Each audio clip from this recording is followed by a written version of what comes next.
Hi, Erina. Hey, How are you? I'm great. I was just catching up with my other engagements on like Philippine Coral Bleaching Watch. Are you able to go out diving and continue all that coral bleach watch? No, at the moment we cannot because we're on the lockdown and it's hard to let people like it's hard to ask them to monitor the reefs because like everyone is in their homes, locked in their homes because of this pandemic, and it's a challenging time also for our marine environment because like we don't know. And I checked recently according to NOAA, and I saw that the Philippine waters is actually warming up because it's summer. And we don't know, and we can ask people to monitor for us. How long have you been diving and exploring the reefs of the Philippines? So it's been like 9 years of diving, and I've logged more than, I think, more or less 150 dives all over the Philippines. Wow. And what a great place to be doing this kind of work in the Yeah. middle of the coral triangle. How many are we talking about? How many species of fish? How many species of coral? Do we have a rough idea? Well, in the Philippines, we have like more than 2,000 species of fish, Wow, that's I think. insane.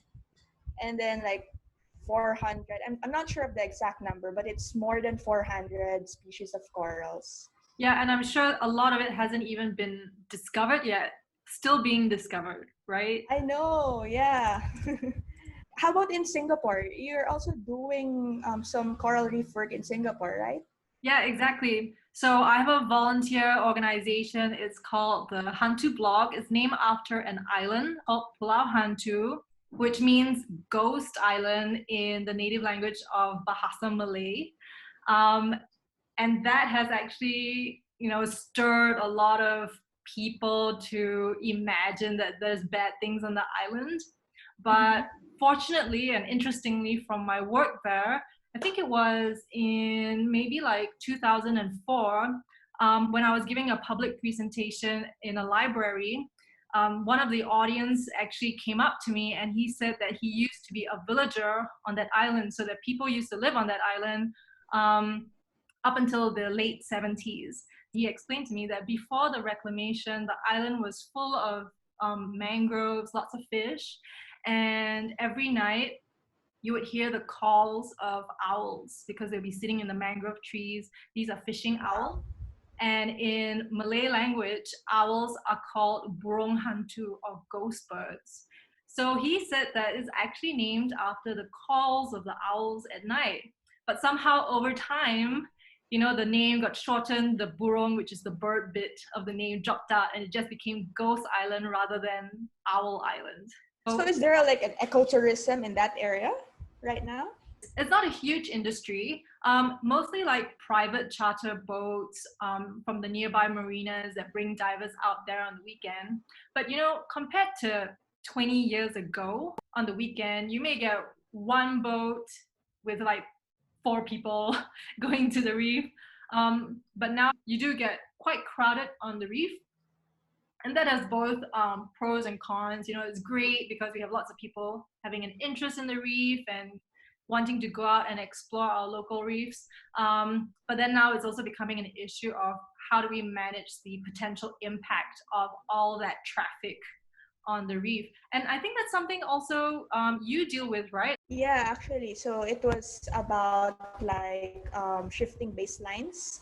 So similar to you, like you see in that island, a lot of things have potentially changed already in that island, right? So because of development, we don't know, like they're in the reefs of Singapore, since there's an actual reef in Singapore at the moment. Just imagine like how much your reefs have changed throughout the years, right?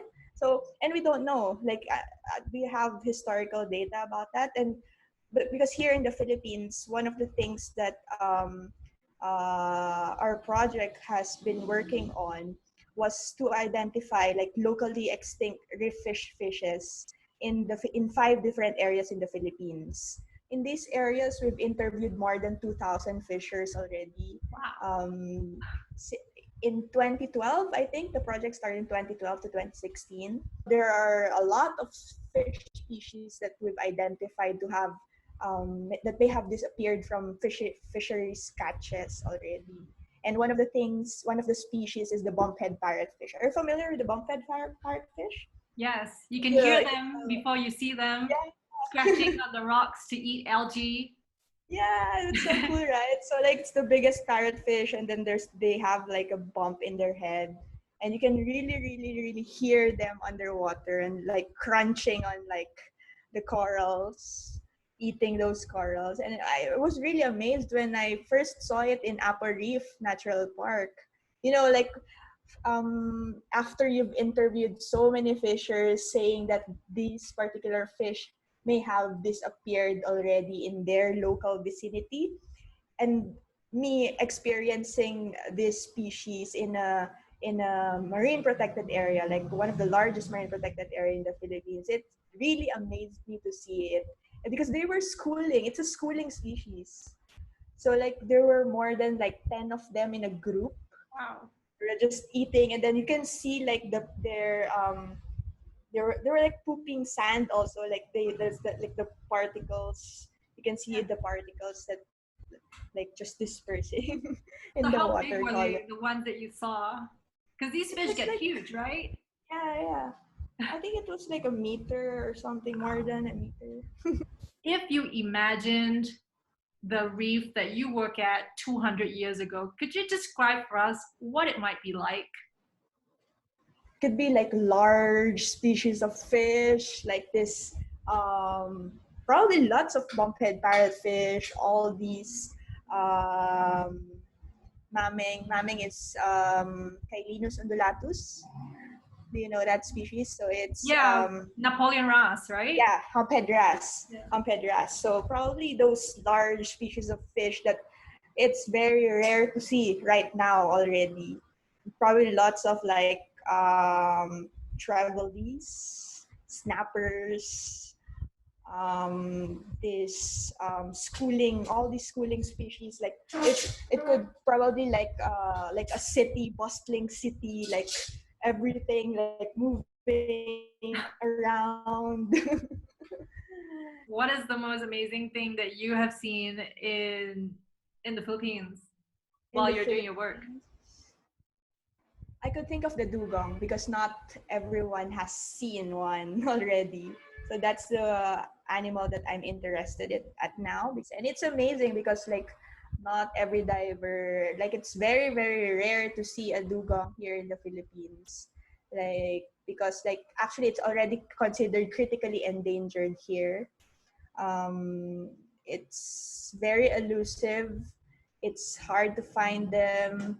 And I can consider myself lucky to have been able to like see them multiple times already in my study site.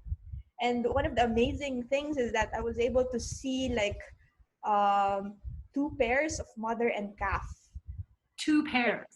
Okay, so stop. You yeah, were on this boat, just going out doing your work. You see something breach the water, yeah, and I just want to let everyone know that dugong don't breach the water like dolphins. It's very subtle, right? yeah. Not like It's they're very, and they don't like blow water out of the top of their heads. It's not obvious at yeah, all. They just kind of crest a bit, and you jumped out of the boat and swam there. yeah. That's fantastic. Calmly swam into that area because like we cannot like disturb them, right? So I was still quite a distance to the mother and calf, and the water was so calm and the visibility was great. So it's okay to be like to be not near them because you can already see them from afar. And like I had my camera at that moment, and I didn't know like what to do. Like, do I like take a video? Do I take a photo? Because like I'm sure that it will be a rare chance for me to see that and document that encounter, right? So I just like took a deep breath, and then I just went down for a dive, and like I was filming the mother and calf, and like Ina, don't hold your breath, hold your breath. Was there a local fisherman who was with you at the time on the boat? Yes, I was with one of the local community members. And so Yeah. what did he think? Is it a common thing for those people who live out there? Yes, it's actually a common thing to see in Calawit Island because I think that this island is actually an important stronghold for dugongs here in the Philippines because it's an area where like people see dugongs every now and then, like maybe every week during a fishing trip I have to go or there. You mentioned like the visibility is really good in the summer. Is that unusual in the Philippines? I think in the Philippines, there are a lot of areas where there's good visibility as long as the dive site is not near a river. I've experienced different dive sites already with good visibility, and also dive sites where the visibility is poor. Because like there was a time in Palawan, like in Honda Bay, and when we were there, like there was a construction by the road, and then the visibility was so poor, and then there's a like sedimentation everywhere, So like and then how when you far? Like could you see your yeah, hand? probably like 1 meter. Wow. Okay. That's like Visibility. Singapore. And like when you like fan the corals, and then there's like Dust. sediments, dust in the water column. So I took a video of that also because it was my first time actually to see that poor visibility. In the monsoon season, which is like in the northeast monsoon season, which is the later part of the year over here, the visibility tends to clear up a bit. And when I say clear up a bit, it means it becomes like maybe 8 meters, 9 meters. Yeah. um, and local divers love it because it's you get to see different types of things. Usually, when the visibility is low, you're seeing small things like nudibranch. Yeah, I saw your blog. I saw your blog, the website Yeah, fun to Hantu. blog. Yeah. There's a lot of like beautiful nudibranchs as well. Yeah, it's just Like, fantastic. it's amazing like what you're doing, like raising awareness about Singapore waters. Like I like the sound of like bringing clarity to Singapore coral reefs. Glad you Because like that. That was the whole idea. Like when we started doing this work about 17 years ago, the general sentiment is that there is nothing to see in local waters, so there is nothing to protect. And there was nothing to see because the experience was very challenging. The visibility was very low. When people went into the water, they felt very uncomfortable because they couldn't navigate, they couldn't see where they were going. Um, and so the result was that people just had really bad experiences in local waters. And an analogy I like to use is like, everybody, like a lot of people go hiking, right? So imagine the first time you go hiking, it's raining and it's muddy and there's leeches. And then you just like, I don't want to go hiking anymore because it's horrible, right? yeah. So it's not that the forest is bad. It's just that that particular experience wasn't comfortable, and so we associate the place with the memories of that experience. And so what we were trying very simply to do with bringing people out with guided dive masters to point out things on the reef and identify the animals for them and help them navigate the reef is to just take away that discomfort, so they don't have to worry about where they're going anymore because they have a guide and they can find things because someone's pointing it out to them. And so that started to just get rid of that whole stress of being in a new environment and just focus on finding things and enjoying the place.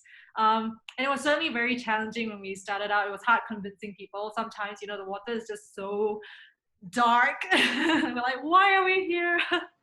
But yeah, eventually people start to see like the Yeah. nudibranchs that you saw on that website, and then they start to just forget about how difficult everything is anymore and just appreciate the Yeah, fantastic. it's interesting because like every place is unique, right? And it's also a good place to study because like there are actually some corals that are adapted to like murky waters. So they can live in murky waters, and those are probably the ones still alive there in Singapore. And it's amazing what they're doing because like we need actually to reconnect people to the ocean, right? In order for them to like care for it, and because we need to build empathy towards this marine ecosystem so that they will be more inspired to protect it. And I think that's a really, really good initiative also. This is the reason why I, together with other National Geographic explorers, applied for a collaborative grant in developing and creating a virtual reality film of our coral reefs. So this was shot at Upper Reef Natural Park, and the film is called Grandpa's Reef, or in Tagalog, it's called Bahura ni Lolo. Bahura is coral reef, and Lolo is your grandfather. So it's called Grandpa's Reef. So Grandpa's Reef is the story of a little girl um, who's inspired to protect the endangered coral reef of her grandfather. So in that film, it's like a 3-minute immersive experience of what coral reefs look like at Upper Reef. So what we wanted to do was to let the kids know that this ecosystem is in their backyard, and this is theirs because it's within their place of living. And um, we had so many amazing reactions from the kids. They were really amazed, like they were surprised to know that, oh, this is an Upper Reef. Like I didn't know that it was this good. So have any of the kids said that they want to go diving after seeing your film to see those things for themselves? Yes, actually, because we had like a pre and post test survey. It's very, very heartwarming to read the surveys after they watch the film. Like they described the ocean more. There were more like descriptive terms when they describe the ocean. Like the ocean is colorful, the ocean is beautiful, the ocean is like has lots of fish, compared to the pre-test wherein like they said like the ocean is scary or something. Yeah. So you managed to make them empathize and feel Yeah. and translate just information into a visceral experience. And they didn't even have to go to the reef. They just put on their goggles when diving. I'm really curious because this is a really challenging thing. And I think now that we are all in isolation in our homes, could that be a substitute for nurturing empathy? Yes, so right now, since we're in the middle of this pandemic, it's really, really quite hard to go down there, right, in the field and to ask people to experience this firsthand. And I think one of the things that people could do is that, well, there are a lot of resources nowadays. Like there are virtual reality films also about our oceans and other place in other places, and that's maybe start with those experiences because they're still experiences, and that's the whole point of virtual reality, to have an immersive experience for you to be able to experience what it's really like to be there at that particular moment when they were filming that virtual reality film. I also launched actually an Instagram account wherein I post like a daily dose of the underwater world. So it's in Instagram called Marine Portraits. So it's during quarantine. That's my one way of like um, getting people more connected to the ocean, like learning a thing or two about the ocean every single day. I want to talk more about the dugong because Okay. that's your work now. My study on the dugong focuses on the home range analysis of dugongs in northern Busuanga. So what I want to know is what areas within northern Busuanga is important feeding areas and important places of refuge for the dugong, because these are the areas that we need to protect in the long run. And we monitor the dugongs using this indigenous peoples, and that's really really a cool thing to involve local communities in your research, because it's one way of making them feel connected to the animal, making them it's one way of building empathy also to these animals, because they actually see the importance of these dugongs while participating in our research activities. And they can also see the threats, because there's one encounter where we were at the monitoring station wherein there's a dugong who which surfaced, and then there was a boat passing by, and then A motorized our boat. local community member and citizen scientists were like, yeah, our citizen scientists were like hailing the motorboat, asking to like, don't pass by there, don't pass by, because there's a dugong in that area. And you can really see like how these communities really care about these dugongs, because they're indigenous peoples, and they actually told me that they treat the dugongs like their ancestors. I think what you're talking about, engaging the indigenous people, now that there is a lot of interest in traditional ecological knowledge of, all the wisdom. It's not quantitative, but really is Yeah. experiences. It's knowledge that's passed down. It's witness accounts of all these animals, and there's so much to learn, and it's so important to have conversations to learn that information.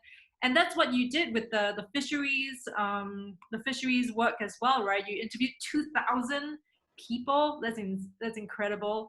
And now with the dugongs, you're learning through speaking and engaging, and it's a two-way process because they're learning something from you, you're learning Yeah. something from them.